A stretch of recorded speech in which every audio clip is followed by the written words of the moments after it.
Hey guys, welcome to the Liberal Hive Mind, a channel solely focused on exposing the abundant hypocrisy of the left. When's the last time the American map changed? A quick Google search says the last major international change was the acquisition in 1904 and the return to Panama in 1979 of the Panama Canal Zone, an unincorporated US territory which controlled the Panama Canal. Now, I am no historian and certainly no geography expert, so I really don't know if that's the correct answer. There's a visual representation video from Insider Business on YouTube titled How the US map has changed in 200 years.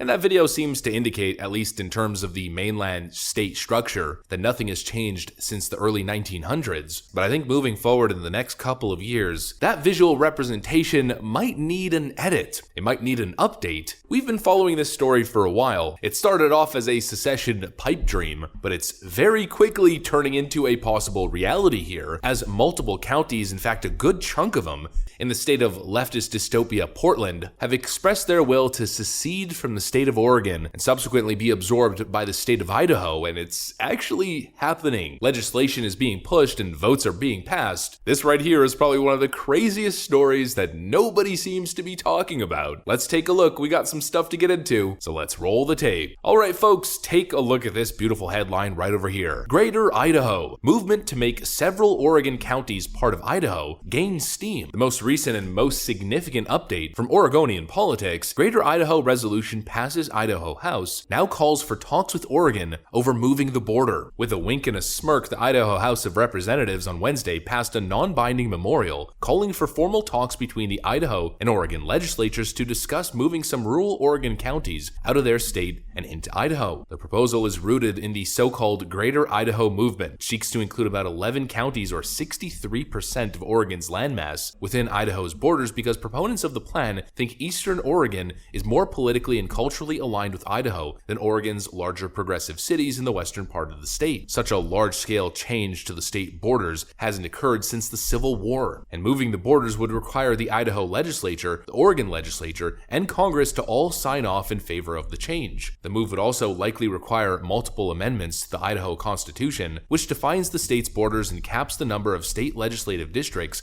at 35. Now, I'm not going to present this video as if this is 100% going to happen. The chances still are pretty slim, despite the political will, just based off the dynamic of politicians being politicians. Clearly, the people living in these 11 counties no longer want to be part of Oregon and would rather be absorbed by their neighboring state. But of course, as we know, the way politicians view it, political will, schmalitical bill, it's hard to say whether state legislatures and Congress would actually respect the democratic will of those voters. I'm inclined to believe that their democratic will most likely be ignored, but at the same time, you really never know. I mean, if votes start to take place and you see that overwhelmingly their will is to secede, then clearly the next step from politicians should be to sign off on that will and to greenlight the project. And so I guess we'll have to see what happens with that. But the interesting element, and the reason I'm not doubting this project, is because I didn't think we'd get here to begin with. You know, this whole thing started as an activist project. I keep describing it as a pipe dream. It really started off, I guess, as an unrealistic vision, and it's turned into something very real, an actual piece of legislation. And good, because what we're seeing is democracy in action. You know, it's those silent, unheard voices. Rural communities whose issues are largely ignored by elitist, city-dwelling Democrats. That's really the crux of the issue. McCaw believes that if you've lived in Oregon for any amount of time,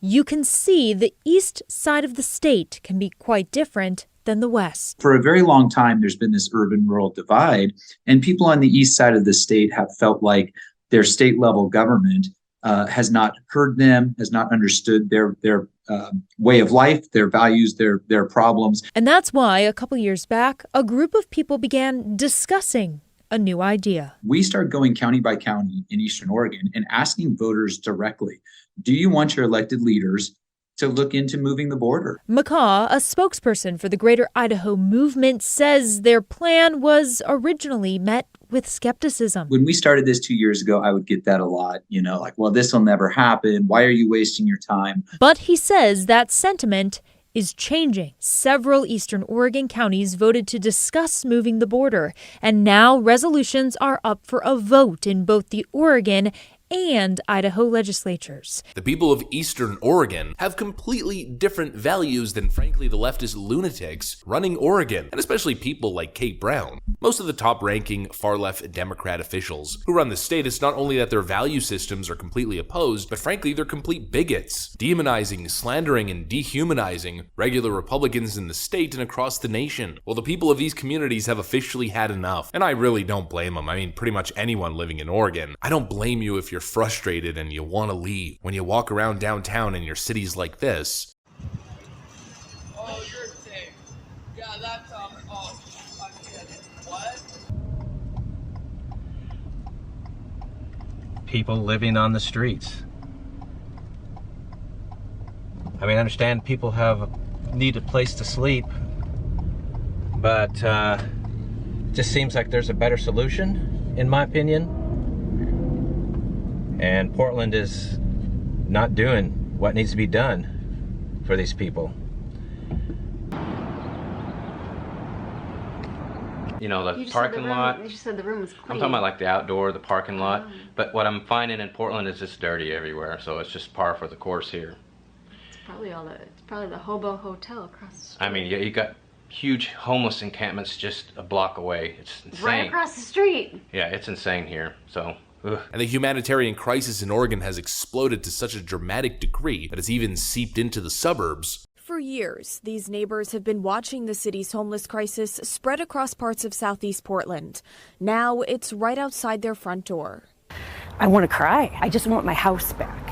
Christina Hartnett lives on 80th and Powell, where a majority of the campers stay. My lawn is now becoming a public bathroom. And so at this point, enough is enough, and hopefully politicians respect the democratic will of these particular counties. If they want to leave and join Idaho, I don't see why they shouldn't have the right to put it to a vote, have that vote respected, putting it all into action, and removing themselves from the hellscape dystopia that is the western coast of Oregon. So far, many counties have already voted to join Idaho. That map currently looks like this. There's another map showing Greater Idaho Phase 1, and this map showing the final possible outcome. Absolute crazy times that we live through, I have to admit. I didn't think we'd get this far, but it really is possible that we see Greater Idaho. It's a fascinating moment in history, and of course we'll just have to see exactly where it goes. I'll try to keep you guys updated on all of it, on everything new happening, but that's what I got for you guys, at least for now, on the story. Hopefully you guys enjoyed the video. If you did, make sure to leave a like and possibly subscribe to the channel. Thanks for watching, friends, and I'll see you on the next one.